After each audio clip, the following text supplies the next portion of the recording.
भारत की राजनीति की 5 बड़ी खबरें। आरजेडी विधायक रीतलाल यादव की गिरफ्तारी के पीछे की रहस्य।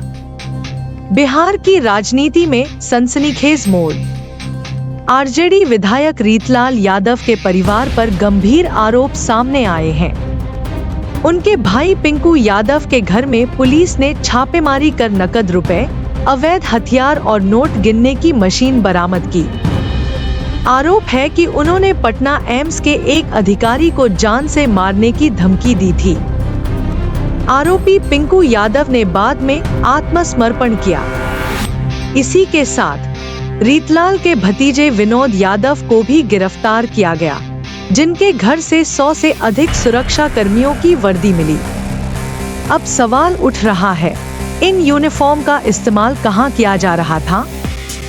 बिहार वासियों के मन में एक ही सवाल गूंज रहा है, क्या रीतलाल यादव की राजनीतिक ताकत के पीछे चल रही थी कोई खतरनाक साजिश?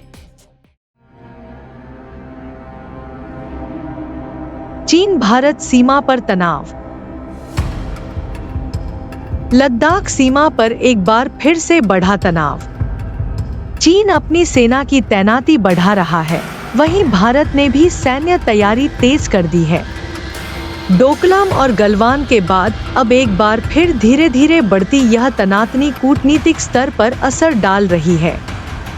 चीन की आक्रामक नीति के खिलाफ भारतीय सैनिकों का साफ संदेश है, भारत 1 इंच भी जमीन नहीं छोड़ेगा। गृह मंत्रालय की उच्चस्तरीय बैठक में भी इस मुद्दे पर सख्त संदेश बीजिंग तक पहुंचाया गया है। भारत की जनता के दिलों में अब एक ही आवाज गूंज रही है, चीन की आंखें दिखाना अब और नहीं चलेगा।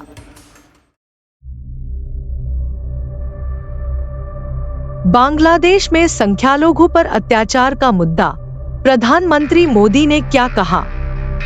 बांग्लादेश में हिंदू समुदाय सहित अन्य अल्पसंख्यकों पर हमले, मंदिरों की तोड़फोड़ और धार्मिक अत्याचारों की घटनाओं ने भारतीयों में गहरी चिंता पैदा की है।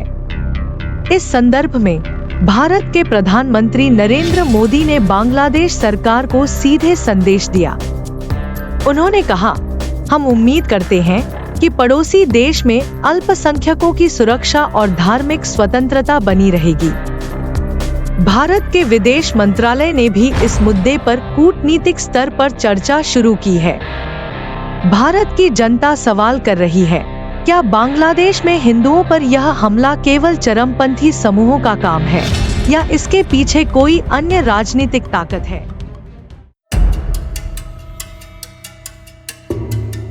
बांग्लादेश पाकिस्तान वार्ता का असल सच क्या है? हाल ही में बांग्लादेश और पाकिस्तान के कूटनीतिक स्तर पर गोपनीय बैठक की खबरें अंतर्राष्ट्रीय समाचार मीडिया में घूम रही हैं। 1971 के बाद दोनों देशों के बीच जो दरार थी, क्या वह अब फिर से जुड़ रही है? भारत के विदेश विशेषज्ञों का मानना है कि पाकिस्तान चाहता है कि वह चीन की छाव में रहते हुए दक्षिण एशिया की गठबंधन राजनीति में बांग्लादेश को खींचे। हालांकि बांग्लादेश के लोगों के बीच अभी भी 71 के रक्तरंजित युद्ध के घाव ताजे हैं। तो क्या बांग्लादेश सरकार चुपचाप पाकिस्तान के साथ रिश्ते सुधार रही है और भारत के प्रभाव से दूर हो रही है? भारत के लिए इस प्रकार की पर्दे के पीछे की चर्चा चिंता का कारण बन रही है। बांग्लादेश के हिंदू नेता भवेश चंद्र राय हत्या। बांग्लादेश के रंगपुर में प्रसिद्ध हिंदू नेता भवेश चंद्र राय की हत्या कर दी गई। दिन दहाड़े घर से बुलाकर उन्हें गोली मारकर हत्या किया गया। इस घटना के बाद पूरे बांग्लादेश में अल्पसंख्यक समुदाय में गहरी दहशत फैल गई। भारतीयों के बीच भी आक्रोश पैदा हो गया है। सवाल उठ रहा है, क्यों एक के बाद एक हिंदू नेता, पुजारी और अल्पसंख्यकों को निशाना बनाया जा रहा है? क्या बांग्लादेश सरकार पर्याप्त कदम उठा रही है या इसके पीछे कोई सुव्यवस्थित कट्टरपंथी साजिश है?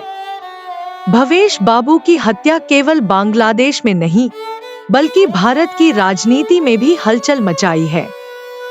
हिंदुओं के अधिकार और सुरक्षा के मामले में मोदी सरकार अब और सख्त रुख अपनाती दिखाई दे रही है। सरखेल न्यूज को सब्सक्राइब करें और बेल बटन दबाएं।